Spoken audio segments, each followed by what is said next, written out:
Hello and welcome. It is Thursday, the 4th day of April, 2017.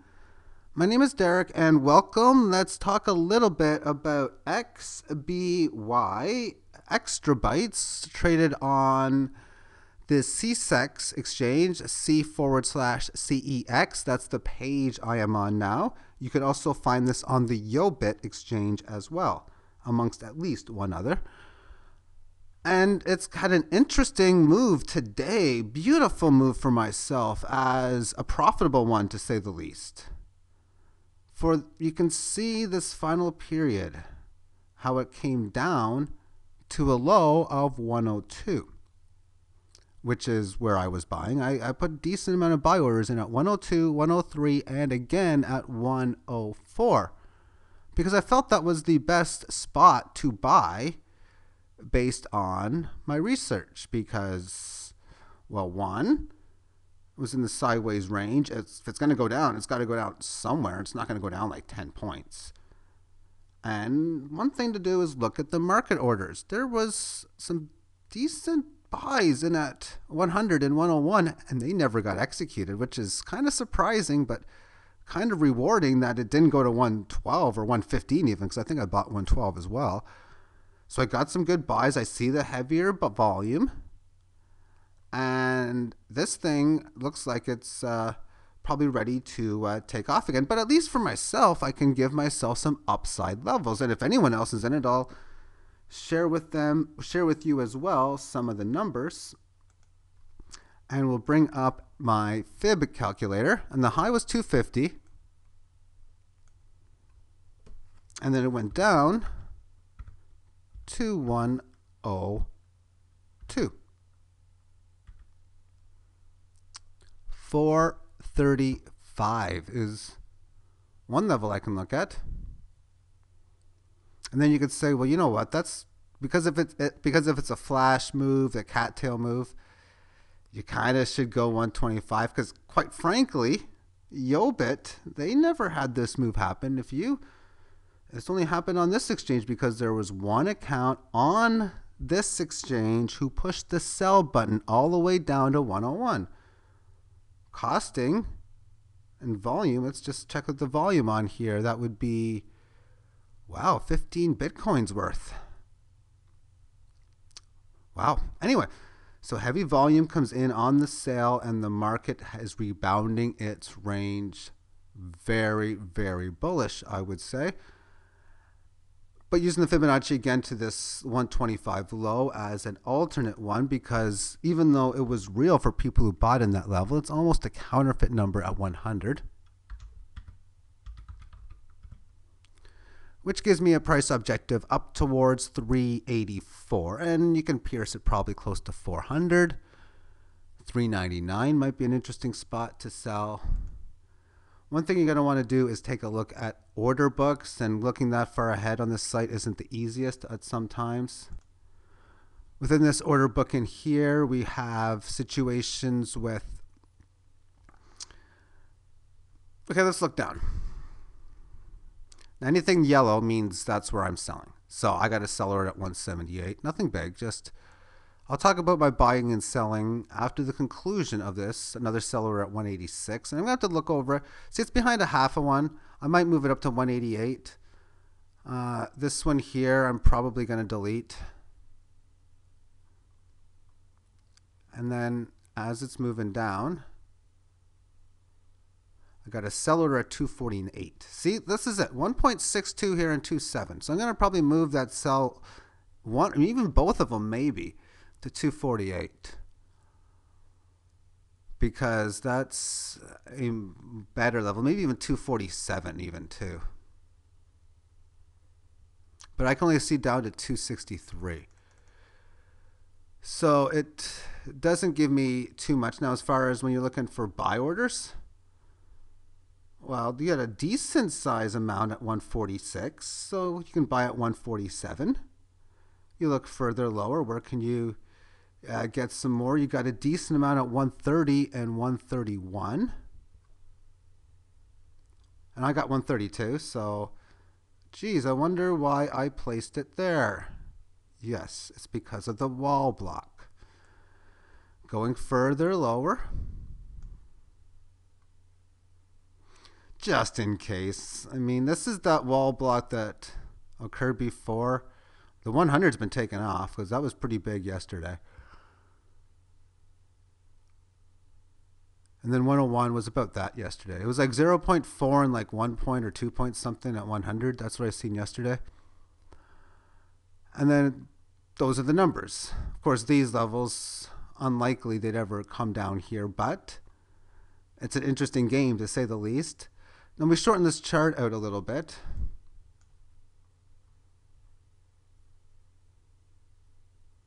Now this move really only happened once, but you see what happens. It goes down and then it's just regaining what its normal trend was.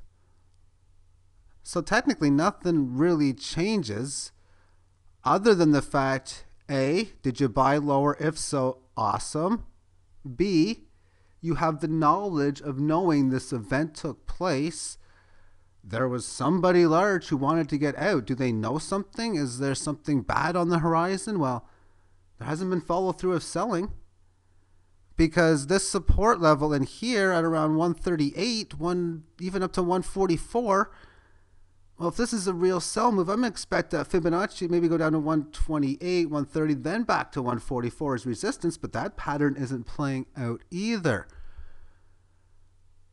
So that will conclude the analysis and such. Now I want to talk about buying and selling this, because I started buying this on the 21st of April, back in here when it was 24. And I have bought and or sold every single day since then. Let's take a look. These are the transactions in which I have done with an XBY. I have the date, which is the time. I'm not too sure what time zone that is, but we have the price, which what's the SAT? Why did I put SAT? Well, that's the price that was buy and sold at the time, if it was a buy or sell, and the percentage of my XBY to my original deposit. So I put my first buy order in at 26. Now that would have meant that the lowest buy order would have either been 25 or a small one at 26. For if I enter something for the first time, I want to buy immediately. Now, if there's a bid of, like, say, a 1 point bid, I'll just take what the person's selling at because the spread is low enough where it's worth doing. However, I would rather wait for a seller to come to me and buyers to come to me, and I make the orders, and that's what I do. So there would have been either an order at 25 and I would have jumped to the top of the line, or if the top order is a very small one, then I will match it. For example, say someone's only putting 10% of a Bitcoin on the highest bid offer, well, I'll match that. But if they got over a Bitcoin on it, then maybe I'll take the next number higher. So I bought this, and it took 4 different people to buy what I needed to get, and it took quite some time. The markets weren't moving too wildly, and I wasn't buying that much. In fact, hardly anything at all, really. And then I sold a very small amount at 29, bought that back at 26, bought some more at 24, sold at 34 and 47, and then I could buy back at 43, and I'm buying higher at 50. See, this is a situation in which you kind of wish you didn't sell when you did, because now you're at a spot where I would have seen something on a technical analysis level that I probably want to get in, and I would have got my sale at 55. Now, what would have happened here is if I see a situation where there's a very large gap between the buy and sell orders, then I'll try to take advantage of it. And let's see if I can take advantage of it now. With the buy order at 143, sell order at 144, I can't. But let's just assume that there was a 5, 6, 7 point difference, 8 point difference between sell and buy. Say this number was, say, 152 instead of 144. Then I'd put a buy order in for 144 and I'd put a sell order in for 151 and see what happens. I've done this on many different codes at times. You have to have tokens and Bitcoins available to do such, and anything you're long on, you do. But at this stage, of course, that's not available at this time. Now, because this is also traded on another exchange, you can see how that one is doing. YoBit is another exchange. They have a buy-sell ratio currently at 147, 149. And this one is 143, 144. Maybe that tells you that the play is to buy. Maybe you go in and just take this order here. Not much of a discrepancy, but a little bit higher, of course, on the exchange on the other side.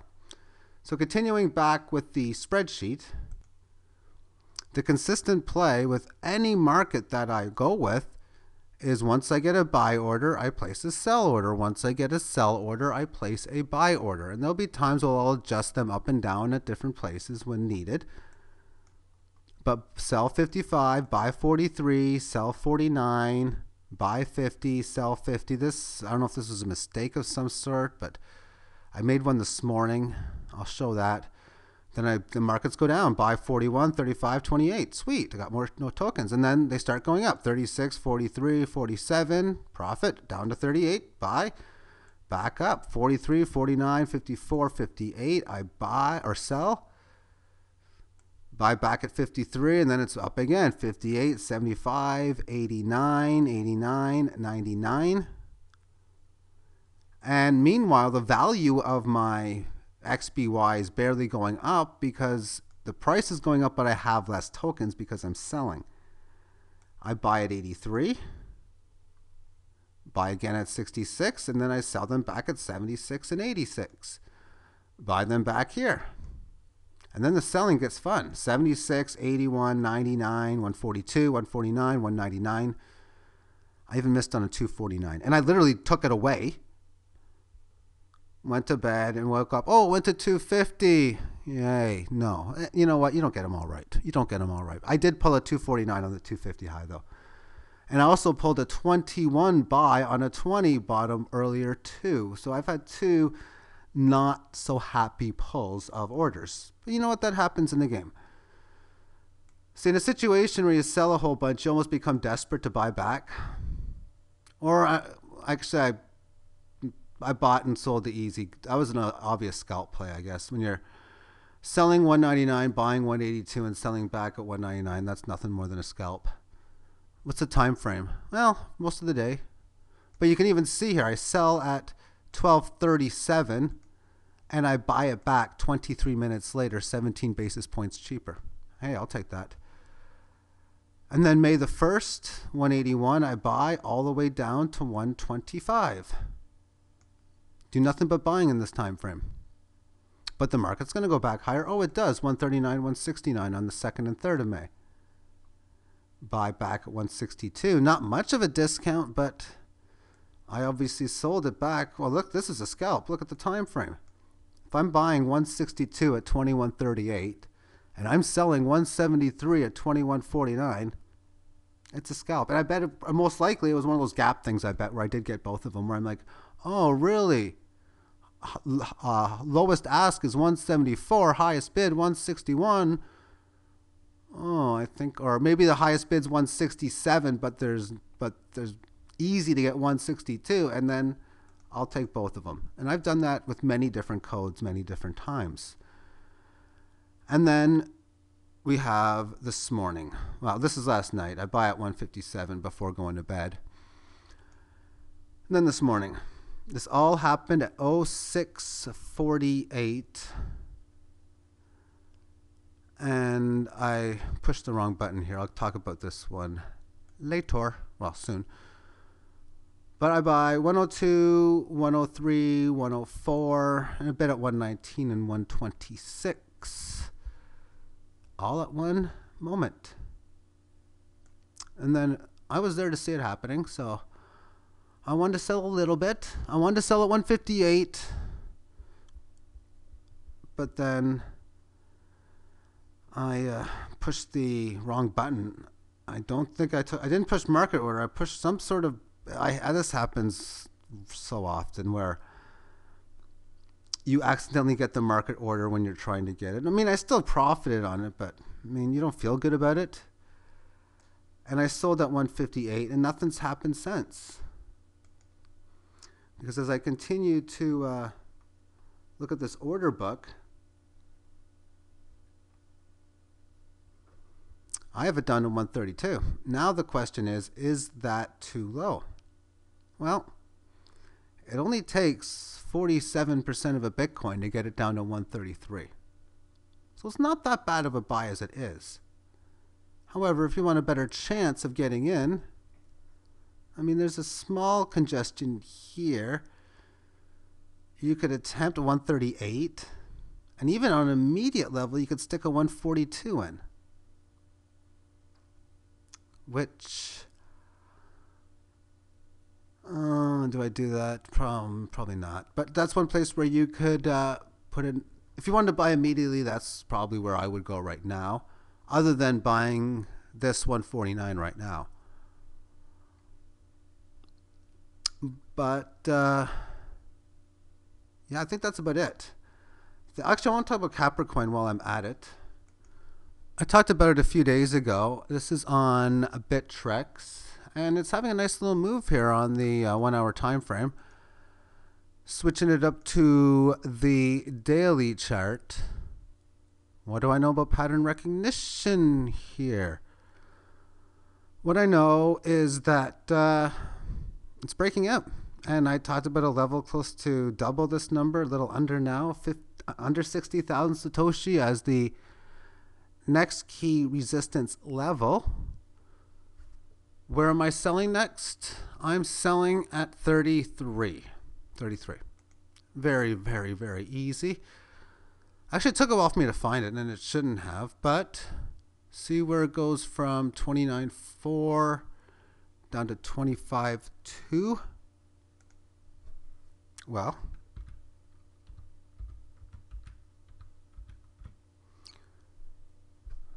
no, 29.4 and 24.2. 332 is the up target, so well, that's why. When you're doing this, you got to be there to do this, because if you're not home or you're not going to be around, you don't want to put a sell order there, because I would expect a move to come back to 30. So I would look to sell at 33 and sell at 30. Blockchain, I got a news update. Blockchain startup aims to put a lid on fake news. Oh God, am I fake news? I hope not. I hope not. Anyway, so if it goes up to 33, I would expect that it's probably going to top quickly, and any move to 30 would be fast, so I got to get my buy order in for probably around 30,005 or whatever market book tells me to go as fast as possible. And then I'm done for as far as that part of the trade. So this is just a little bit of bonus coverage. And thank you for tuning in. Take care.